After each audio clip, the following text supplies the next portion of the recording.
I never imagined my son's college graduation would end like this. The ceremony at the University of Minneapolis was perfect. Blue skies, proud families, and the infectious joy of accomplishment in the air. Nathan had worked incredibly hard for his business degree, and I couldn't have been more proud, but what should have been one of the happiest days of our lives turned into something else entirely. I'm Anna, and after 25 years of marriage, I thought I knew my husband. Benjamin, we'd built a comfortable life in Minneapolis, raised our son, and I believed we were happy. I worked as a financial advisor while Benjamin managed his own consulting firm. We weren't wealthy, but we'd saved carefully over the years, planning for retirement and our son's future that afternoon as we gathered for photos after the ceremony. Benjamin was acting strangely. He kept checking his phone and glancing around nervously. His assistant, Rebecca, was there too officially to help coordinate the celebration dinner, but something about her presence felt off. She was young, probably around 30, and had been working for Benjamin for the past 2 years. The moment came during the celebratory champagne toast. Benjamin stood up, champagne glass in hand, and I expected him to say something touching about Nathan's achievement. Instead, he cleared his throat and announced, "I have something important to share with everyone." The way he said it made my stomach drop. I'd seen that look before.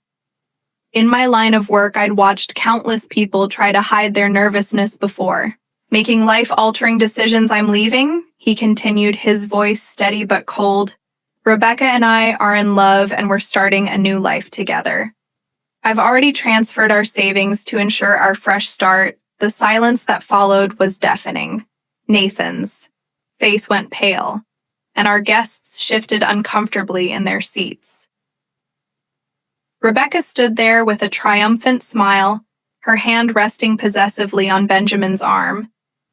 But instead of the shock and devastation Benjamin clearly expected, I felt strangely calm, maybe because I'd seen this coming months ago.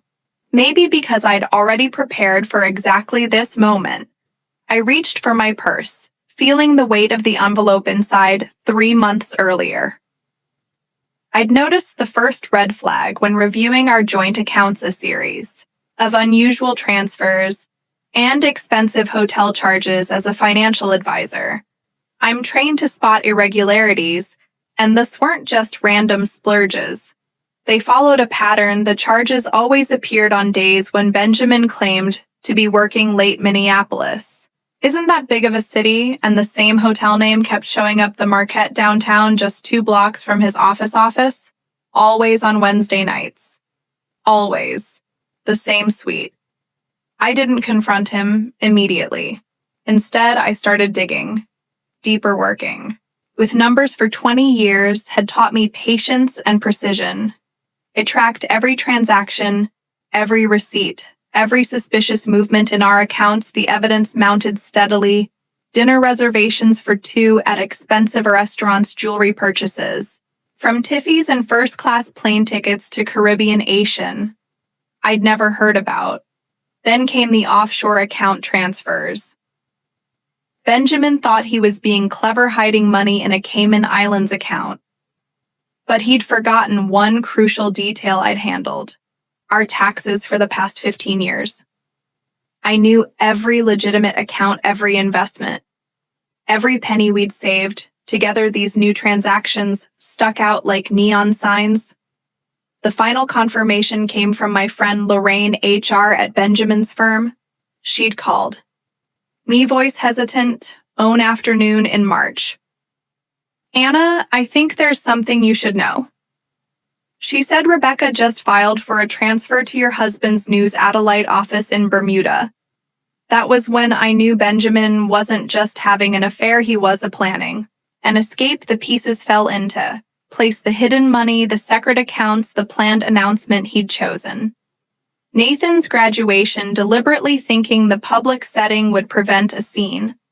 What he didn't know was that I had already contacted my Lawyer Patricia together, we'd spent weeks preparing everything: the divorce petition, the asset freeze, the tax fraud evidence. I'd quietly moved our savings into a separate account, documented every suspicious transaction, and gathered proof of his affair. I took another sip of champagne, watching Benjamin's smug expression as he finished his announcement. He thought he had orchestrated the perfect exit.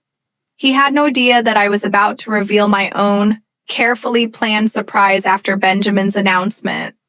Rebecca had the audacity to wave a first-class ticket in front of everyone. Our flight to Bermuda leaves tonight. She gloated, her voice dripping with satisfaction. We've already found the perfect beachfront property with your savings. The room erupted in shocked whispers.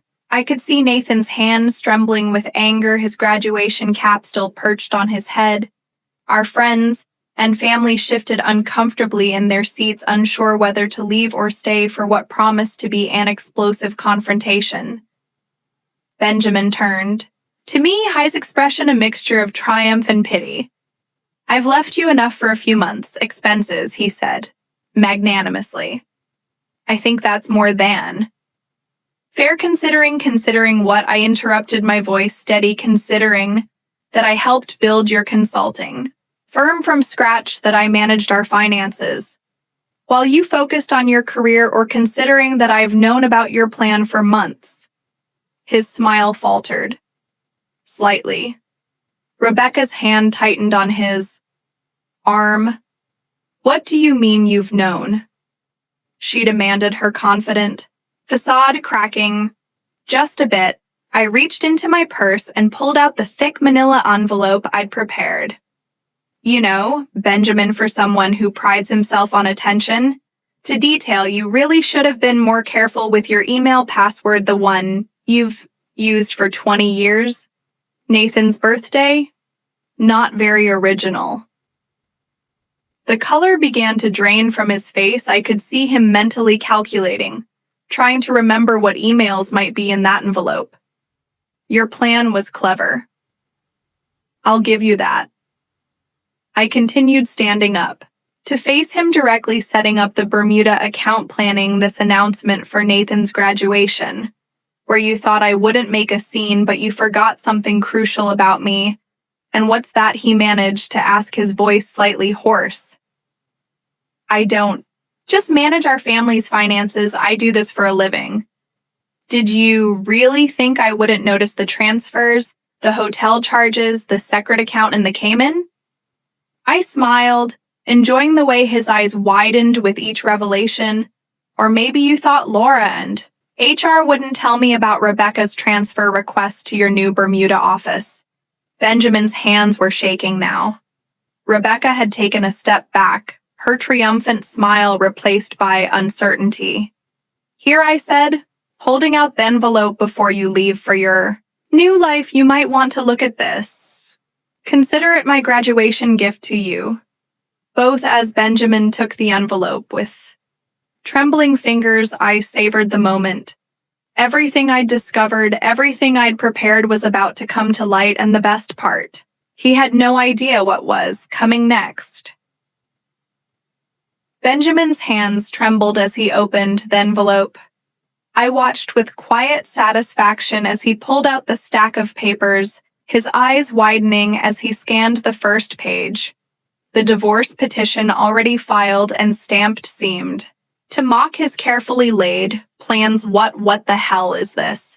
He stammered, looking up at me with disbelief. I took another sip of champagne, savoring its crisp taste. Oh, just some light reading before your romantic getaway, I replied sweetly. You might want to pay special attention to page 3. Rebecca peered over his shoulder, her perfectly manicured nails digging into his arm as she read the bank statements. Showed our joint accounts. Current balance, 0. Every penny had been legally transferred weeks ago to an account solely in my name. You can't do this, Benjamin sputtered, his face reading. That's our money, interrupted, raising an eyebrow. You mean the money you were planning to steal them? Money you've been slowly siphoning into offshore accounts.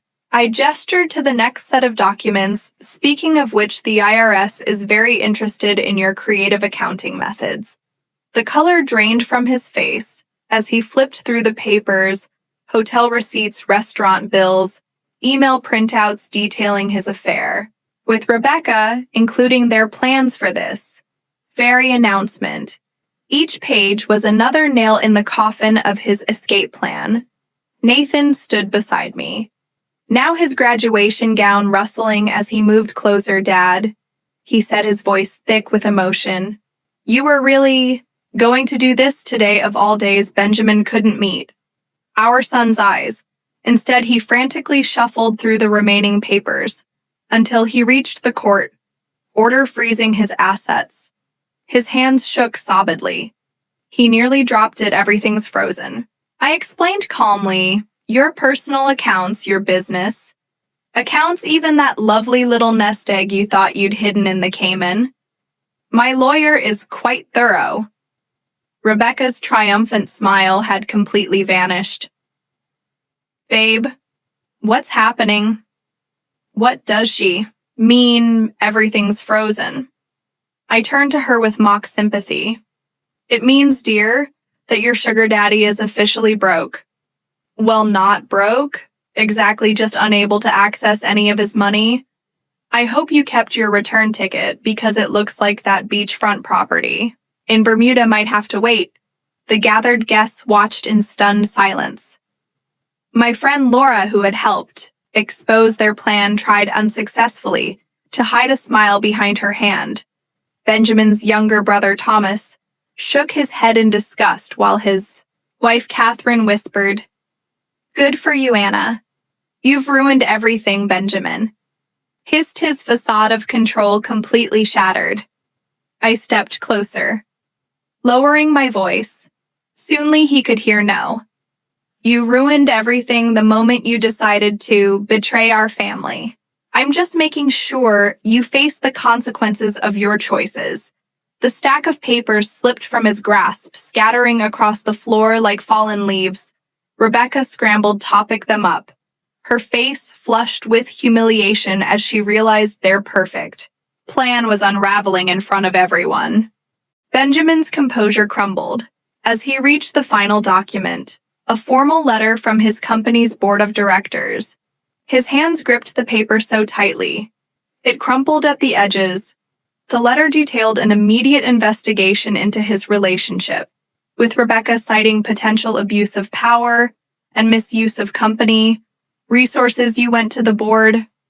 He whispered, his voice horror with disbelief. Actually, I didn't have to. I replied calmly, It seems someone else noticed your inappropriate behavior with a subordinate. The ethics committee has been watching you for months. Rebecca's face went pale. What does this mean? For my position? Well, I said, setting down my champagne glass. I believe the HR term is immediate termination, though, given the circumstances. Finding another job in Minneapolis might be challenging. Benjamin suddenly straightened, attempting to regain control of the situation. This is ridiculous. You built that company from nothing. They can't just, they can, and they have. I cut in the boards, quite concerned about potential lawsuits, apparently. You're not the first executive to think he could use his position to pursue younger employees. Nathan stepped forward, his graduation cap now in his hands.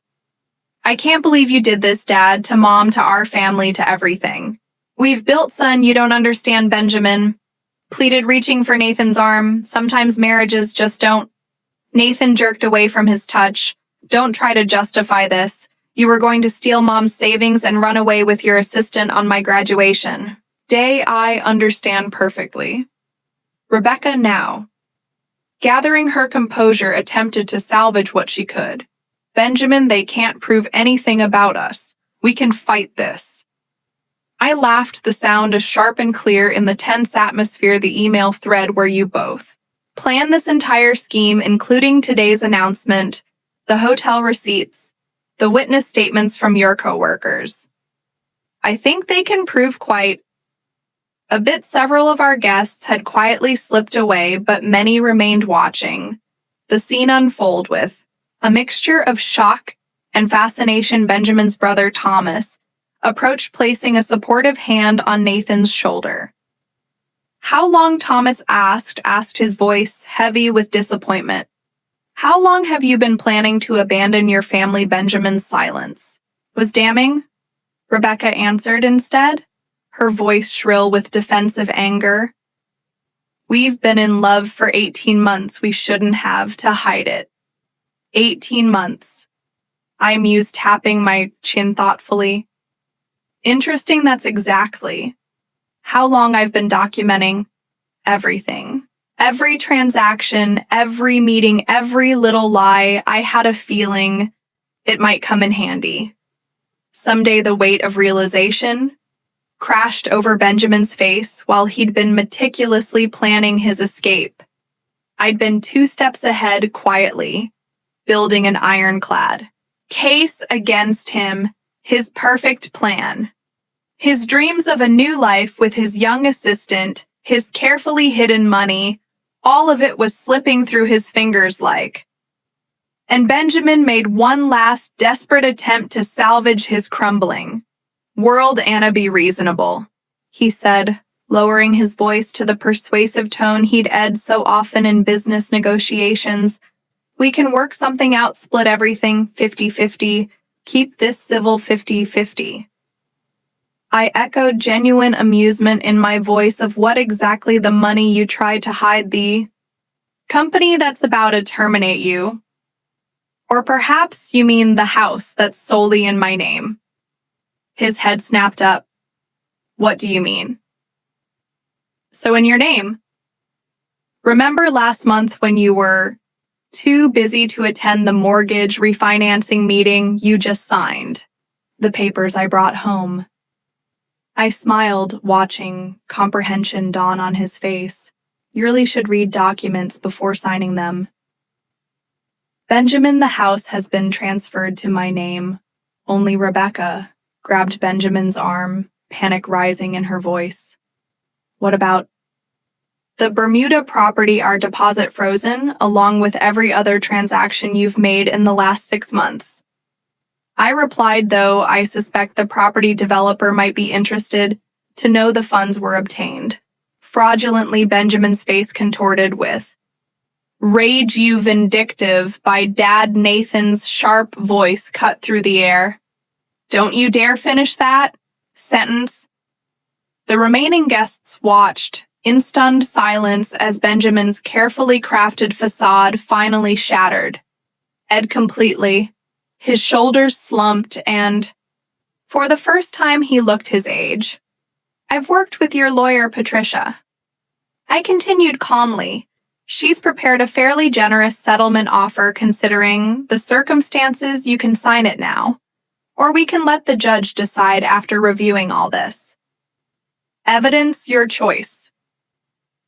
Rebecca stepped away from Benjamin, her young face etched with dawning horror. "You promised me security," she whispered to him. "You said we'd have everything we needed." "Oh, honey," I said, almost feeling sorry for her. "He promised me security too, 25 years ago. Look how well that turned out." Thomas approached his brother, disgust evident on his face. "The family lake house you've been maintaining for Mom and Dad, have you been using that for your little rendezvous too?" Benjamin's silence was answer enough. "I'll tell them myself," Thomas spat. "They should know what their son has become." Nathan, still in his graduation robes, squared his shoulders. "I think it's time for you both to leave," he said, his voice steady. Despite the emotion in his eyes, "You've ruined enough of today." Already I watched as Benjamin's world collapsed around him. His son's graduation, which he'd chosen as the stage for his grand exit, had instead become the scene of his ultimate humiliation. The whispers and stares of our guests. The disgust. On his brother's face, the rejection in Hisson's eyes, it was all crashing down on him. Once the settlement papers will be at Patricia's office on Monday, I said. Gathering my purse, don't bother trying to access any accounts before then, and Benjamin I paused, meeting his defeated gaze. I suggest flying coach to Bermuda first class might be a bit out of your price range. Now, as Benjamin and Rebecca slunk away from the graduation celebration, I turned to our remaining guests with a bright smile.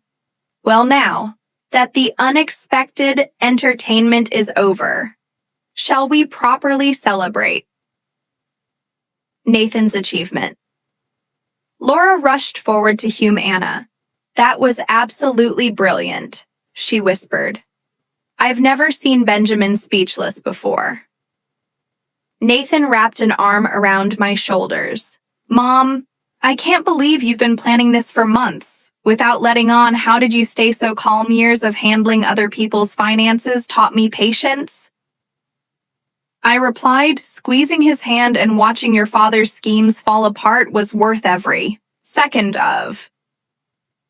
Waiting, Thomas raised his glass to Anna, who just gave us the most satisfying show of justice I've ever witnessed, and to Nathan, whose graduation will certainly be remembered for years to come.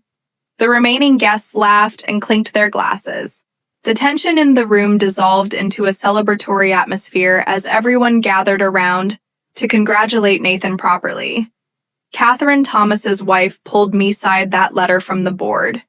You timed everything perfectly, didn't you? Smiled the ethics committee had been building their case for months. I just made sure their announcement coincided with his planned escape timing. Is everything in finance and revenge? As we moved the celebration to the restaurant I'd reserved, notably not the one Benjamin's had planned to use, I felt lighter than I had in years.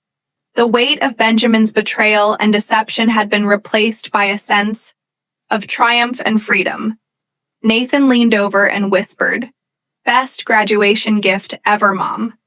2 weeks later, I sat across from Patricia in her downtown Minneapolis office, reviewing the final divorce settlement Benjamin had signed, everything without protest. The fight completely drained from him after our graduation day confrontation. The company's ethics investigation had revealed even more than I'd uncovered. 3 other young assistants had come forward with stories of Benjamin's inappropriate behavior. The board had terminated him immediately. His reputation in the business community thoroughly destroyed. Rebecca, facing her own professional crisis, had quickly abandoned their plans for a new life. Together, last I heard, she'd moved back to Chicago to live with her parents. Her dreams of being a trophy wife in Bermuda thoroughly shattered. The house is secure, the assets are protected, and the tax fraud evidence has been handed over to the proper authorities, Patricia said, organizing the final papers. I'd say this is one of the cleanest divorces I've handled, despite the circumstances. Nathan, who'd accepted a job offer in Minneapolis, took me to dinner. That evening, Mom, I've been thinking about what you did, how you handled everything so strategically. Would you consider doing some financial consulting for my new company? I smiled, touched by his faith in me. I might be interested, though. I hope you've learned to read the fine print on any documents before signing them. He laughed. Trust me, that's one lesson our whole family won't forget. As we enjoyed our dinner, I felt at peace. Sometimes the best revenge isn't just about getting even, it's about emerging stronger, wiser, and ready for whatever comes next for